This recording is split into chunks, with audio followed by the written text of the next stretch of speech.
I'm Taryn Tyler. Welcome to Taryn's Study. I'm forgetting my lines. No, we're cutting that. Hello, I'm Taryn Tyler. No. Start over.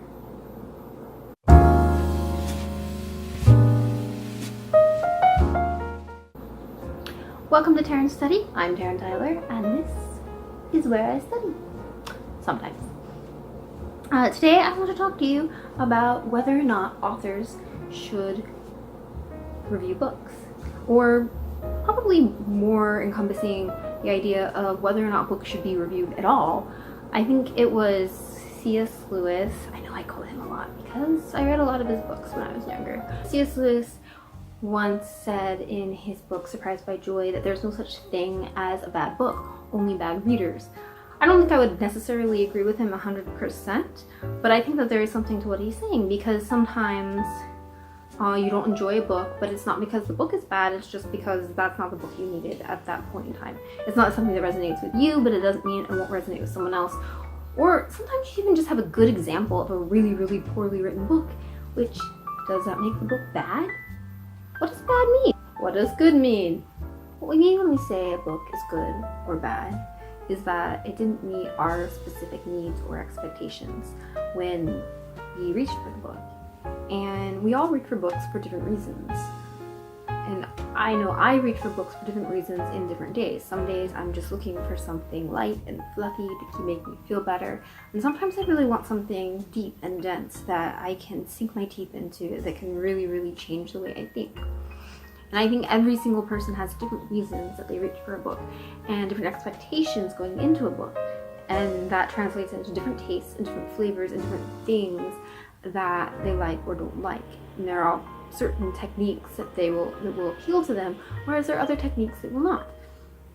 And I think that's important to remember when you're writing, but I think it's also important to remember when you're reviewing a book. A good reviewer isn't going to just say, I like this book, I didn't like this book, because of surface reasons that might just relate to them. A good reviewer is going to delve into the why and the how and the techniques and really think about who that book might appeal to, as opposed to just calling it objectively bad or objectively good. Complete subjectivity aside, specifically, should authors review other authors' books? When I first started publishing, I really thought that I shouldn't review other authors' books, because that means that I could potentially be alienating colleagues if I didn't like their books. And also there's like an ethical question of whether or not, if someone is your competitor, whether or not it's okay for you to leave a review of what their work is.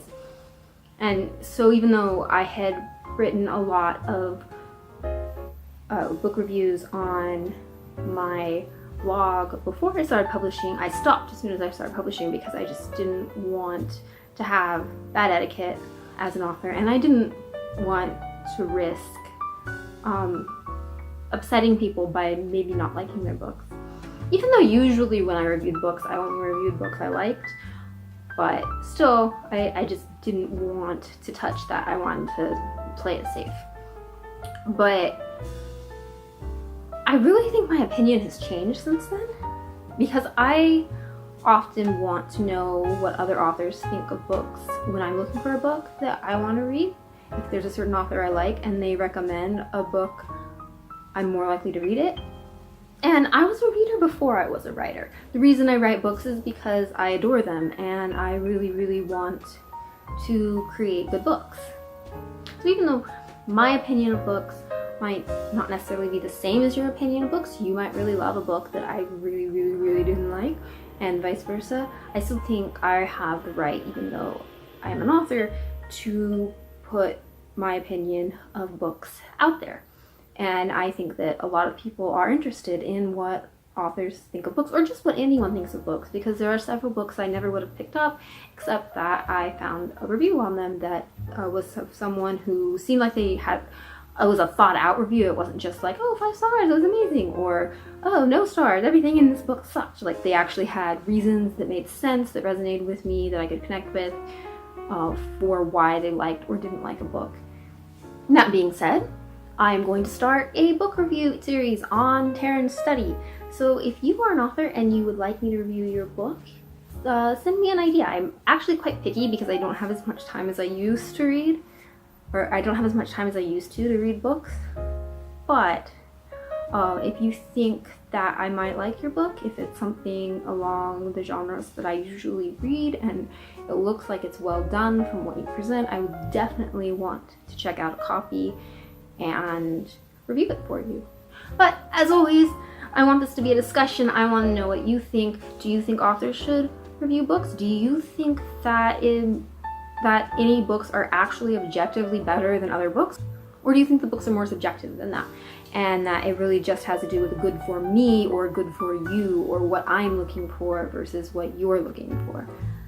Thank you for watching. You can find me on Instagram, Taryn_Tyler_author. And the Scribbly Wizards will be back next Friday.